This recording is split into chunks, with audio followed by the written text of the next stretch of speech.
Good day, everyone. Today, we are tasked to discuss the topic under Module 7 entitled Cognitive Development and Reading. But before that, let me extend first my highest respect to our dear Professor, Sir Meldrin Valles, and to you, my dear classmates, and this subject, Psychology of Reading.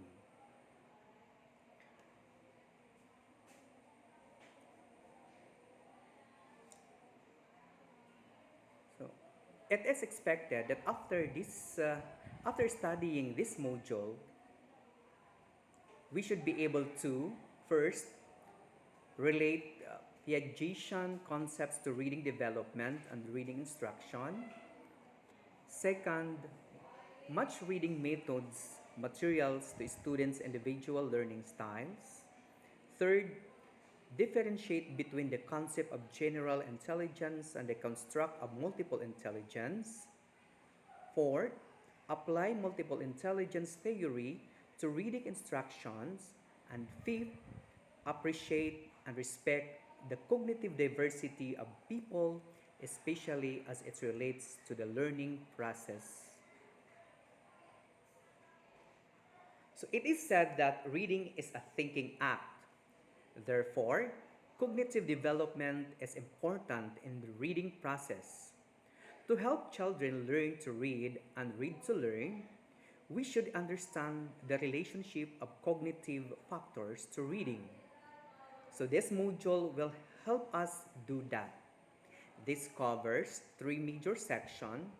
First, the concept development, including Piaget's theory of cognitive, which will be my part to discuss. And the second one, individual learning styles and intelligence, which will be discussed by my partner, Sir Warren Paturbos Isanan.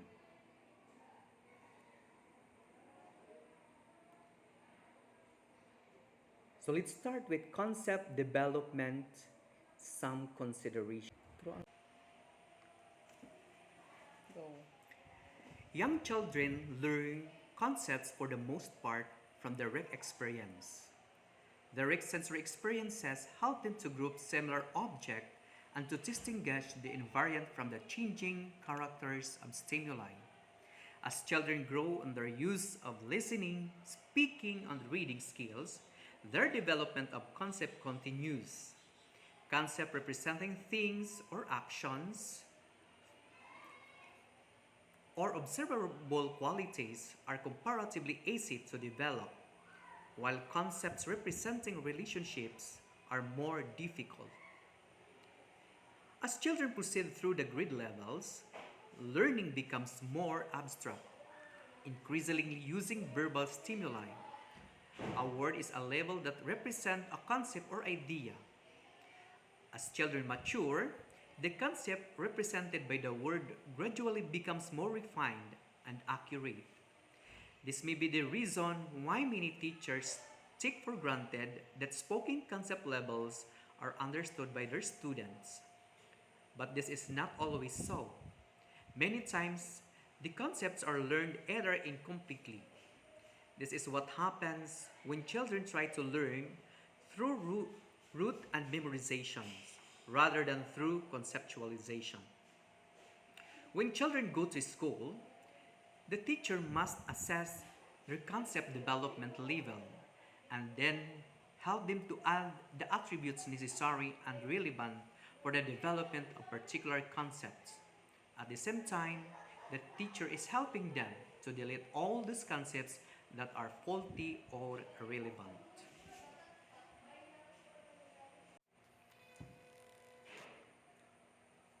Now let's continue with Piaget's stages of development. First is the sensory motor stage from birth to 2 years. This stage is called sensory motor because it is during this time that babies explore their world by using their senses and their motor skills. These skills and adaptations develop during this stage are reflexive or based on inborn behaviors called reflexes. Example, sucking, grasping. The second is what we call the pre-operational stage from 2 years to 7 years. This stage is filled with experiments with objects during play. The child begins to establish relationships between experiences and actions. She has greater ability to think about things. For example, the letter C can stand for cat or for the k sound. The third one is the concrete operational stage from 7 to 11 years. The cognitive abilities of children undergo dramatic changes during this stage. Elementary school children no longer have difficulties with conservation problems such as the water and block problems because they have acquired the concept of reversibility. They can see part to whole, not just part to part relationships. They are no longer quiet, so egocentric, beginning to see things from another's perspective. Their thinking is now characterized by decentration or the ability to see different angles or dimensions of a situation. They can arrange things in order to according to one attribute. Example, length, lining up sticks from shortest to longest. They can master a skill called transitivity or the mental comparison of objects. They have acquired the ability of class inclusion, that is the ability to make comparisons not only within a class but also between classes. Example, in a class of 20 boys and 23 girls, the child can see that there are more girls than boys and there are more children than either girls or boys. Last stage is what we call the formal operational stage from 11 years to adulthood. With this stage comes the ability to deal with hypothetical situations so that the form is now separate from content. So some characteristics of a formal operational thinker are the following. Can readily classify and reclassify large group of objects in different ways, and in the absence of the objects or even hypothetical objects. Example, atoms.